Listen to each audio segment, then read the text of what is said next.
Dylan, what does being a great session player mean to you? The record comes out and it says drums by Dylan Wissing. That means whatever the song needed, whatever the producer needed, whatever the artist needed, they got it from me and they were happy with it enough to put it out as their single, their song, their record. That's a great perspective to have. So it's like pulling your ego away from it and looking at what the artist's vision is and helping make that happen. It's my job to support the song. And sometimes it means a lot of notes. Most of the times it means very few.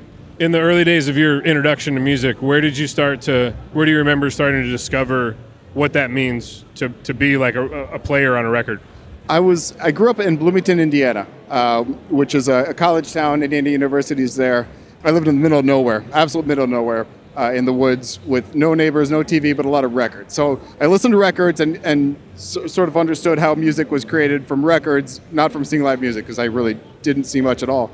But when I was in junior high, my parents became friends with Kenny Aronoff. So my first recording session was at Kenny's home studio in his basement in about 1983, I think. That was my first inkling of understanding, this music I'm hearing on the radio or on these records is made up of these little parts that are built up over time. Before that, I think I just thought the whole band was in the studio, everyone doing the thing to one microphone like I saw on TV. And then it was like, oh, right, there's this whole other science to it. With that introduction to it, it was pretty clear to you that could be a career. Was that something that you right away were like, this is what I want my career to be? Yeah, absolutely. I didn't realize then, not many people do that. That's a really hard gig to get. So it sort of gave me a career like, oh yeah, I want to do that. But I didn't understand it's going to take you, your whole life to maybe get there, and you may not. I've never played SNL. So after recognizing that, what was your start in trying to figure out how you could make that a career? A zillion live bands. That was a big start. Any gig I could get my hands on. Also in high school, Kenny was teaching at IU, and my drum teacher was Sean Pelton. Like my day-to-day drum teacher was, session drummer was Sean Pelton. So Sean would study with Kenny, and then I would have my weekly lesson with Sean and kind of get Kenny's lessons passed through. We'd work on things like playing with a click track, or I remember a couple lessons with Sean working on tuning the snare drum, and having no clue what you're supposed to do with this thing and why do you tune it for the studio? Who cares? It's a drum. You hit it. In 1990, I was founder of this band, a band called Johnny Socko that toured around the country for 13 years nonstop. Our final record, we got connected with it was one of those things where you always have to do a good job because you never know who's watching. So we were playing a little college town in Ohio, I don't even remember where. Shitty show. There was an opening band. We played. Nobody came out. Nobody was there. But the opening band put us up that night. The manager of the opening band put us up. And so we spent the night sleeping on his floor, playing a show where nobody was. And it turned out that manager was good friends with a producer named Ken Lewis. Ken at the time was looking for a band to produce. Came to this little town and played a show to nobody and just did a good job, and clearly that stuck with him. Ken produced the record, and that was the first time the band had a producer. Having been a self-produced band to suddenly there's a producer saying, no, don't do that because you're clashing with the horns, or that part doesn't fit, you're stomping on the vocals, which I had some sense of, but really just having it pointed out was invaluable.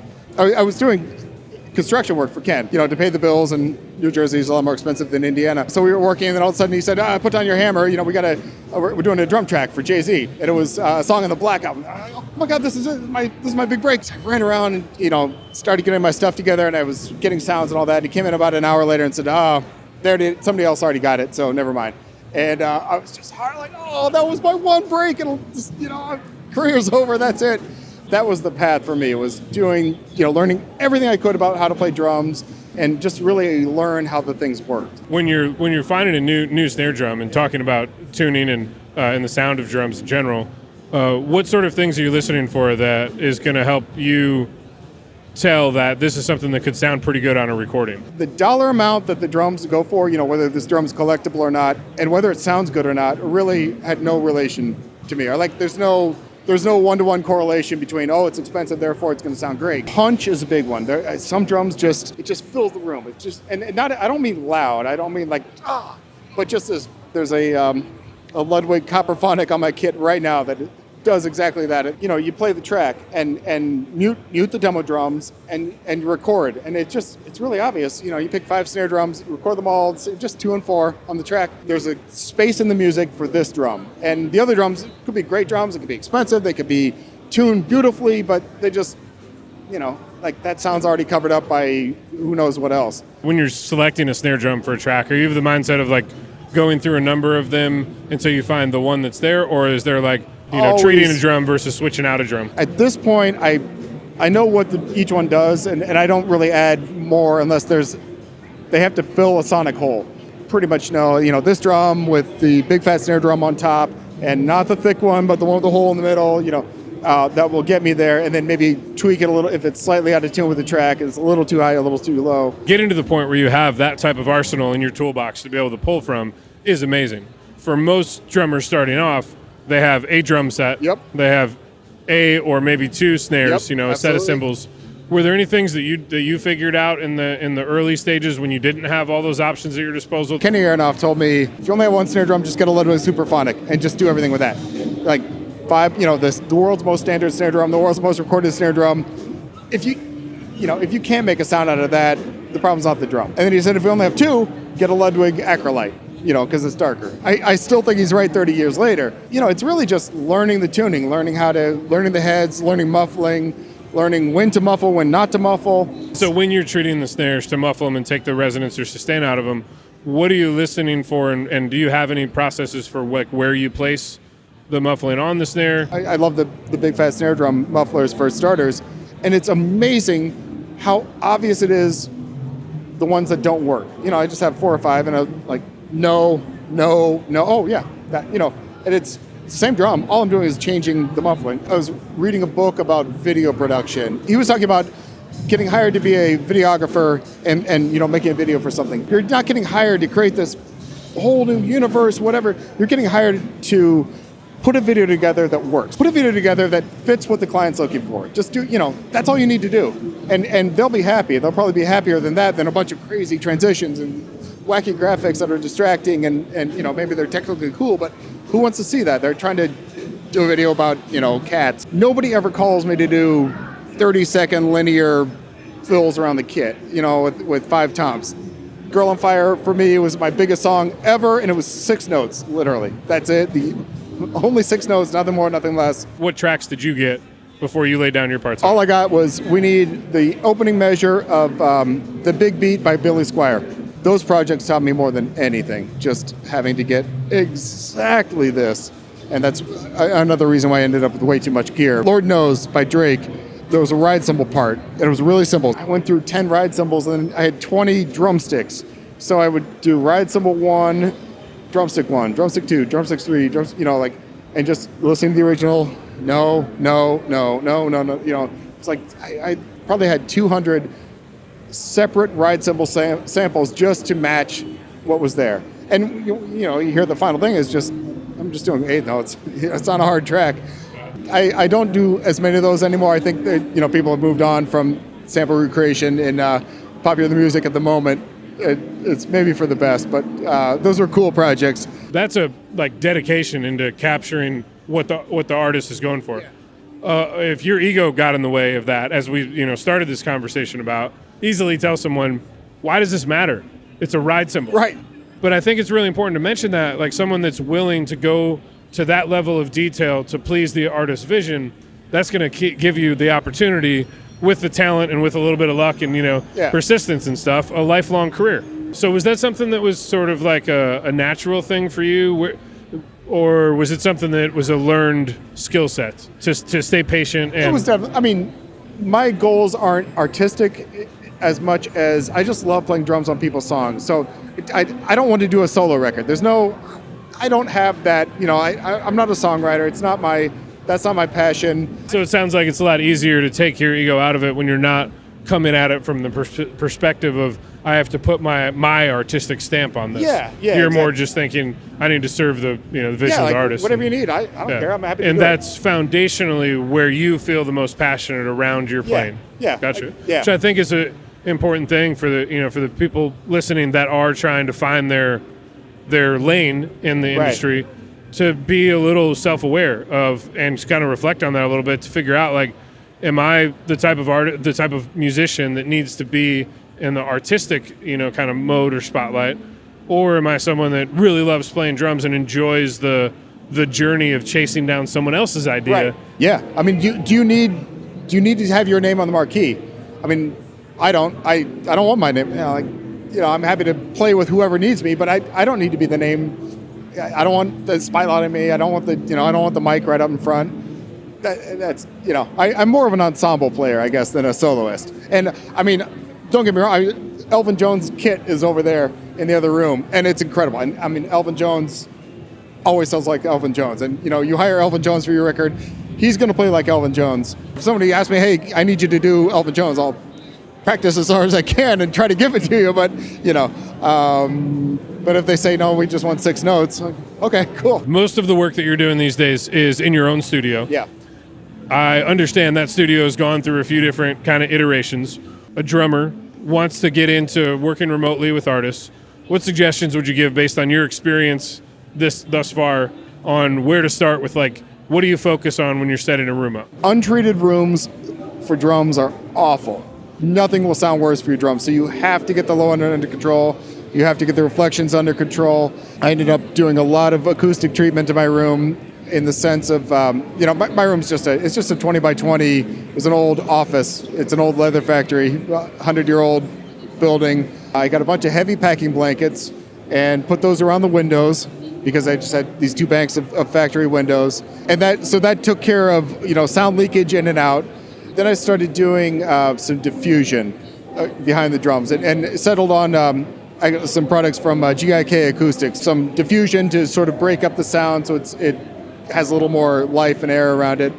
And then lots of bass traps, especially, in a smaller room like most of us record in, the low end is going to be out of control really quick. And in some ways it sounds cool. I mean, you hit a drum in an untreated room like that, and it's low and wow, it sounds like cannons or whatever, but it sounds awful on a record when you have the rest of the band. If you have a low ceiling, I would highly recommend just hang some packing blankets above you just to sort of take the ceiling out of the equation. So at least it's not, you're not getting ugly reflections back into your overheads.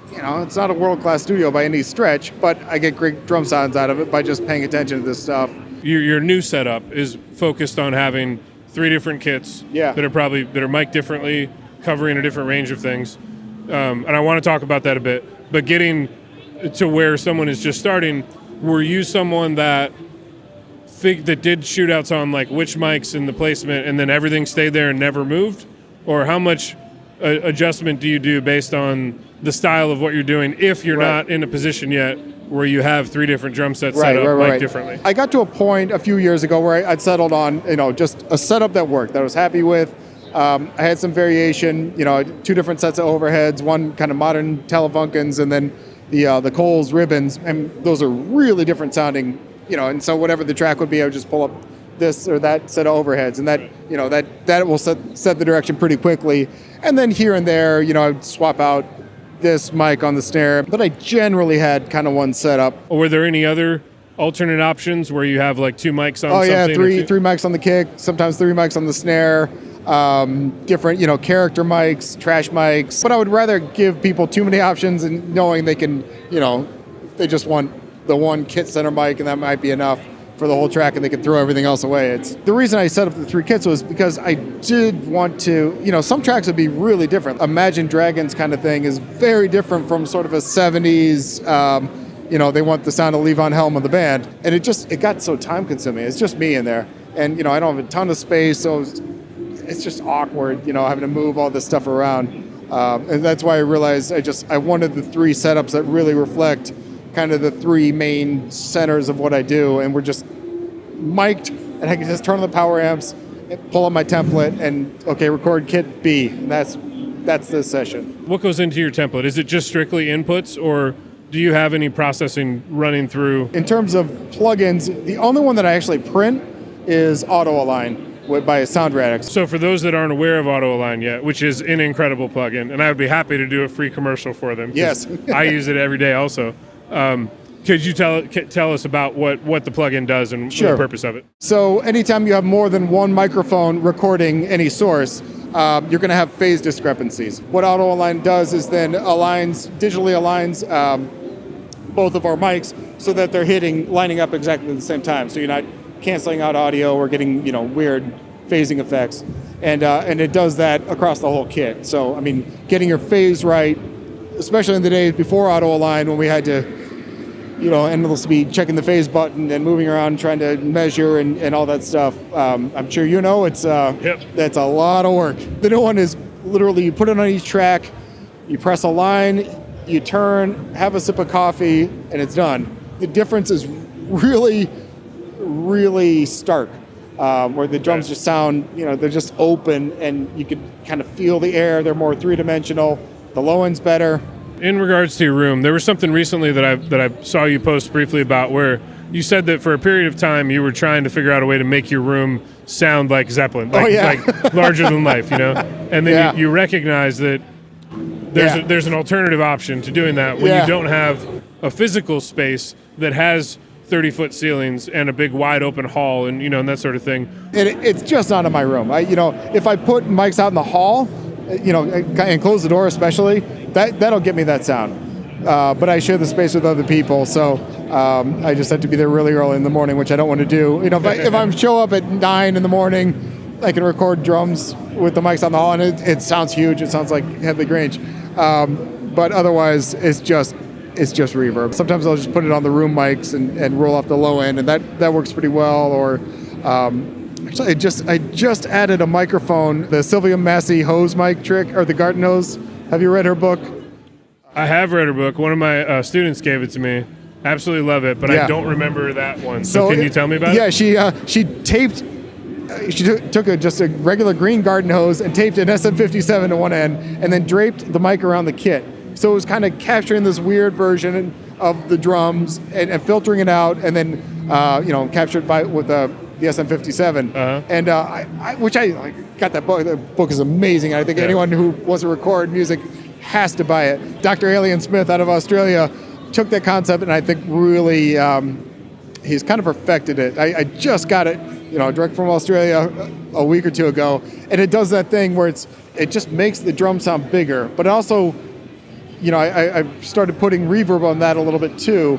It's this kind of low, murky sound, which I really dig on kind of the vibier tracks. Get my close mic sounding tight, full, punchy, clean, and then add the vibe from either these weird mics around the kit or the hall mics or reverb. What are kind of some of the first questions that you ask to someone either before you're taking on a project or once you've agreed to the project and then you're trying to figure out how you're going to approach it? Production notes, tell me what you're looking for the drums. What do you want the drums to do? If there are demo drums on the track, what are they not doing for you? The other thing that's essential is our reference tracks. The simpler the song, the more I want a reference track. The denser the song, the easier it is in the sense of you play a lot of notes and hit the changes and whatever, and make the drum sound good. You're going to be fine. It's when the songs are really open and really simple. What sonic universe does your record live in? And it doesn't matter how far they could be totally different things. I just want to understand. Does it sound like it was recorded in outer space? Does it sound like it was recorded under your bed in your bedroom? Does it is it an arena rock song? Is it a hip hop song with no fills? Is it, nothing but fills? Whatever that is. But the reference tracks are, I don't want to say I can't do my job without them, but it makes it so much easier to be able to hear, okay, right, I can hear the ambiance around the drums from this track, and I can hear kind of there's some percussion elements that could work from this track that they send me, and then kind of the overall vibe of it, which is sort of chill and vibey from this track, and take those elements and put it together. Reference tracks are so helpful. Yeah. Earlier we were listening to Andrew Sheps talk about the song that he was working on over at the Mix with the Masters booth, and he had this really great quote about that. He said, talking about music is just as effective as dancing about architecture. Oh, yeah. It's so hard to even when people are saying the same words, they mean entirely different things. Yeah. So that is a big part of being a really great studio player, is being able to translate and communicate. And I agree, one of the greatest ways to do that is with having really great reference material. So once you have a clear vision for what that sound needs to be, you've developed an instinct through your years of doing shootouts, experimenting, to be able to get there. So you probably have a decent starting point of like, I should probably start with this kit. Yep. I'm going to try out these few different things, and I'm going to get close to this, this sound. Once you get to the point of laying things down, how many options are you giving the client? How are you approaching creatively? How much are you committing to things, and how do you communicate with them along the way? When I was starting out, I used to give them too many options and discovered that doesn't work very well. You're making them sort out, hey, here are 20 different fills that I think could maybe work over your chorus. Like, they don't have time for that nonsense. You're the drummer. I hired you to play just play the fill that's right. And if they specifically want it, then absolutely, whatever, if you want to edit this, I'm going to give you everything you want. And I don't send them anything unless I really feel every note is right for that song. The sounds are right, the notes are right. Here's the intention. Hopefully you can hear it. Mm-hmm. And then from there, they say, yeah, I like it, but I want X, Y, Z. Then great, X, Y, Z. Then, and from that point on, it's whatever you need. I'm here to give it to you. How do you deal with like recalling things if they want to make an adjustment? On remote session work, especially for the drums, like I got to have these notes. If you have notes, I'm happy to make revisions, but I need them back soon. As in, within 24 hours, because, if I have to tear that kit down and put up the next one and then, we like we want to go back. Like, yeah. That's 2 hours of work, just labor before I'm even tracking a note. So.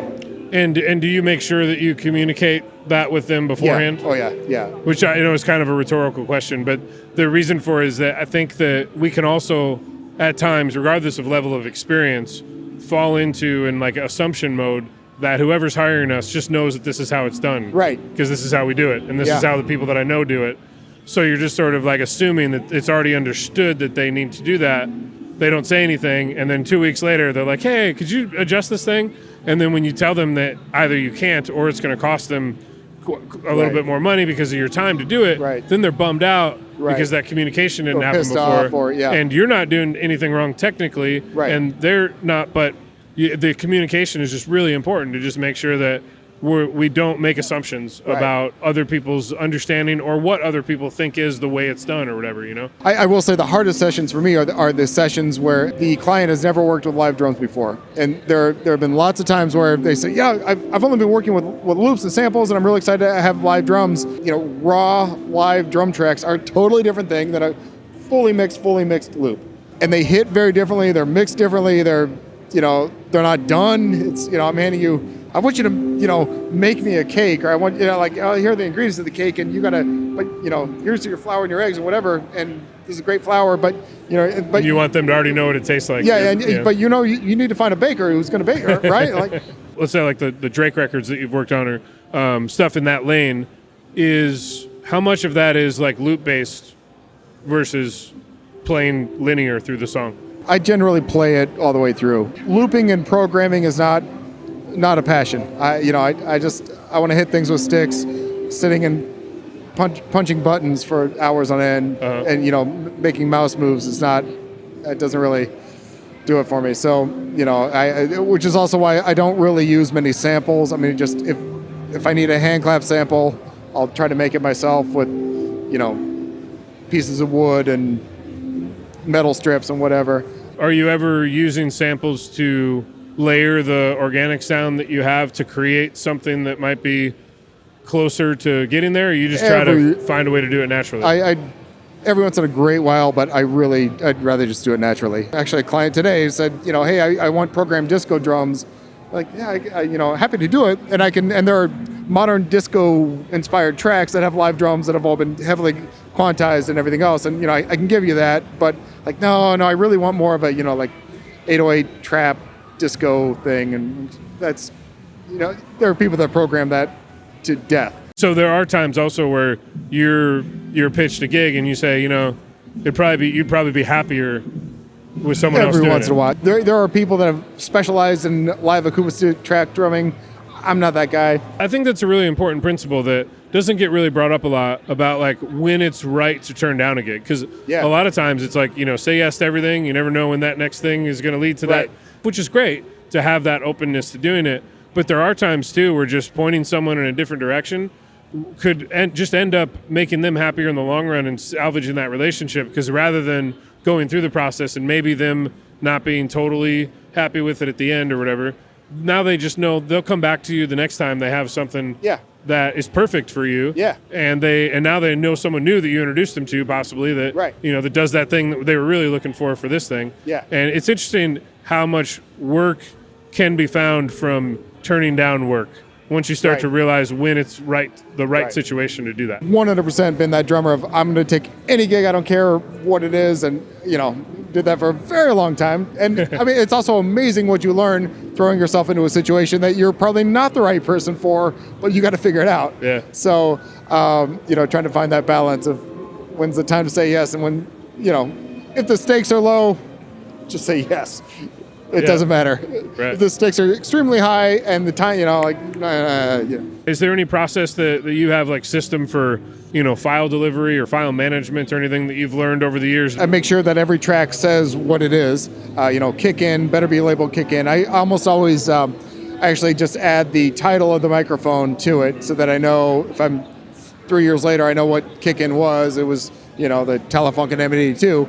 Upload into Sound Better or send the tracks by WeTransfer. And do you have a WeTransfer like paid account where you have like your server in there? So people that are just starting out, they may use WeTransfer, the free version. If they're sending less than 2 gigs of info. Someone says, I need this yesterday, and then you don't get a download notification. And then all of a sudden, 4 weeks later, they're like, hey, that link expired. Need to download those tracks. And someone that hasn't been doing this for a while may not have backed up their session, or they may not have, and then now they have to, or maybe they deleted their export folder, just to save space in their computer. Really important to have a server that you can keep things, organized and probably have links that have a pretty long expiration date. I mean, I still have the very first drum tracks I ever recorded in my first space in 2007, and I'm not the Library of Congress either, so. I have deleted stuff like this. I haven't heard from this client in 5 years. But when you're doing that, you're communicating with them at some point in the process where they know that like the files aren't going to exist forever. Make sure you download them. So another thing that you've ventured into is developing like sample libraries. How did you get into doing that? It started walking around NAMM several years ago. I'd sort of been kicking it around, and then I was walking around with my buddy Josh Charles, who ran into his buddy at Native Instruments, who was starting Sounds, their download site, and like, oh yeah, I guess let's do this. My loop and sample packs are sort of the closest I have to a solo record. For me, it's sort of recreating the drums from a record that I wanted to hear the original multi-tracks to. The track, the Humpty Dance from way back in the day, is made up of a bunch of samples. So I did a loop and sample pack where I recreated all the original samples from that song and then broke them out so that you could, if somebody wanted to make their own version. It was a fun project to kind of dig in, go to who sampled and figure out what they were and try to recreate that, and then, make little things and then variations, fills or whatever.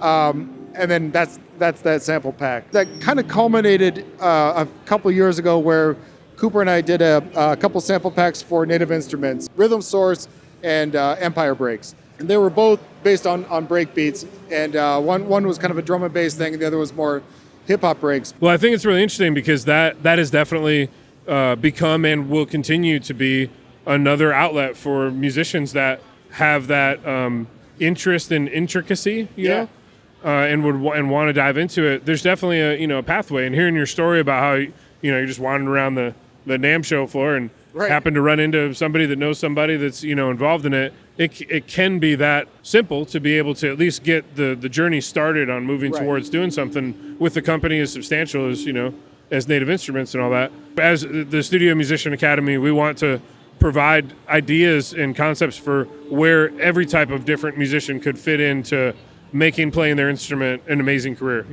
And for some people, creating sample libraries is a very exciting thing that they want to continue to do. And we have some good friends in Nashville that have a company called That Sound that have created amazing packs of and series of things. And as far as I can tell from my conversations with them, they absolutely love the process, Right, you know? right. But for everyone that I've heard involved in that gets into it, it is very painstakingly time-consuming and meticulous, you know? Yeah, and again, like I was saying earlier, it sometimes becomes, it's not a musical project, it's more of a science thing, or like more of it's an engineering project or whatever. The other thing I will say about walking around NAMM and running into the friend of a friend, I was prepared. You know, like I'd put in my 10,000 hours prepping this so that when that lucky break came, I was ready. I was, cool, I can do this. I think if I hadn't done that, walking around NAMM, you know, pitching myself to do something that I don't know how to do is not a good idea. Right. Because I don't want to waste anyone's time either. I hear this at least a handful of times every time I come to this show where someone kind of makes the joke about, I'm just here to try to see if I can get some free gear or something, you know? Right. And you know, that doesn't work. Right. And there's I was on a panel a couple years ago about brand endorsements, and we talked a lot about that. And have you built any relationships with any specific companies? Yeah. Around NAMM, and how did those relationships kind of come together? Well, it started by using their gear.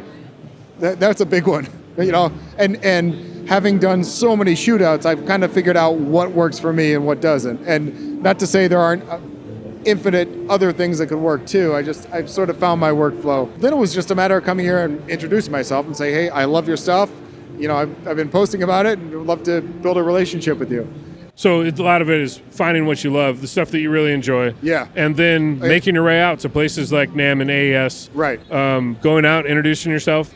But really it sounds like what you lead with is I really enjoy your products. Oh, yeah. Anyone, I've met those same people who are like, I don't care. I'll play anybody. I just want, you know, a bunch of free shit. I did get free coffee from UVI upstairs, and they got good coffee, so I appreciate that. What other sort of valuable things when you think like career-wise do you get out of coming to places like the NAMM show? Our whole industry is here. The Andrew Sheps almost ran over me just walking around. That's cool. It's inspiring. I came here to talk with you instead of going to see they're breaking down Herbie Hancock's Rocket session. Which, oh, wow. Yeah. Yeah, so from the educational side of it, the networking, the kind of seeing what's new, and then the thing that you mentioned was just being inspired. Yeah. You know, because you mentioned like the whole industry's here. So you're coming to a place where, there's a lot of really great networking, there's good educational stuff, but it can also be really great to get out of our offices, get out of our studios and into an environment where there's just a lot of other like-minded people that after this weekend are going to go back into their little dungeon and do the same stuff that we're doing every day, but we get out and kind of just be around that environment. It can be really energetic, especially younger musicians that are coming up, established players that are trying to find new ways to reinvigorate their passion and stuff. To get out to places like this and enjoy it. Also, I think it's important to be self-aware enough to see what not to do here. Go over to the drum section and watch people just get on these kits where they couldn't care less what the company is, and they pull out sticks and they just start bashing away as hard as they can, and they get up and walk away and go to the next kit and do the same thing there. And that is not going to work, and none of those companies are going to say, oh my God, you're amazing, here's a free drum set. Are there any principles that come to mind that were really good lessons that you've learned along the way that have helped you stay focused and engaged in growth and high level of execution? Less is more is a big one. I learned that from Kenny Aronoff a long time ago, and that's always stuck with me. And where does that live? Does that live in the part that you're playing, the dynamic? All of it. Every bit of it. The song is all that matters, and then you're getting hired to add your part to the song, but all that matters is the song. I was on tour with this band, Johnny Socko, for a long time. We were playing a show in Michigan, and it was divided in half. One side had the stage, the other half had the bar. And the place was full. I mean, it was whatever. And we started playing, and everyone left. They went to the other side. The other side was packed. Our side was pretty empty, aside from a couple diehard fans. And we did our first set, took a break, and the manager came over. He said, hey, guys, I just want to say, people are in the other room, and they're listening to you, and they dig it. People are into it. It's just, you're playing so loud. I mean, you're totally overpowering the room, and it's uncomfortable to be in here. Would you guys consider turning down? And we were so mad. Just like, how dare you tell us, that's our sound, and that's our You know, like you're telling us how to be artists and how dare you? And we were just pissed. And I think we went back and played even louder. And you know, and people left. You know, and in hindsight, 20-some years later, like, oh yeah, he was actually right. I mean, we were too loud for the room. We weren't playing what was right for that room. Read the room. Read the room. Regardless of the scenario. Versus a live show, it's in the studio. Right. Pay attention to your surroundings. The song is the room. Read the room. You'll work more. Yeah, I mean, and you know, I was on tour with that band playing as loud as I possibly could, and then I moved to New York City. I was playing clubs the size of, you know, this little area, and that didn't work. You know, and if I wanted to work at all, I better learn how to play with brushes as quiet as I possibly could. Looking back on your career and maybe your younger self, is there anything what's the piece of advice that you would give to yourself, you know, coming up that would maybe help that path be a little bit easier for yourself? Learn engineering. I wish I would learn more engineering at a younger age. I wish I'd learned more theory and harmony. I had to play marimba for music school, and I hated it.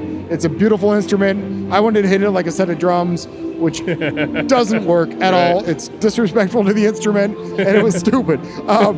So I wish I'd learned harmony and theory at an early age, and I really wish I'd learned more of the contract stuff, you know, just kind of the business end of music.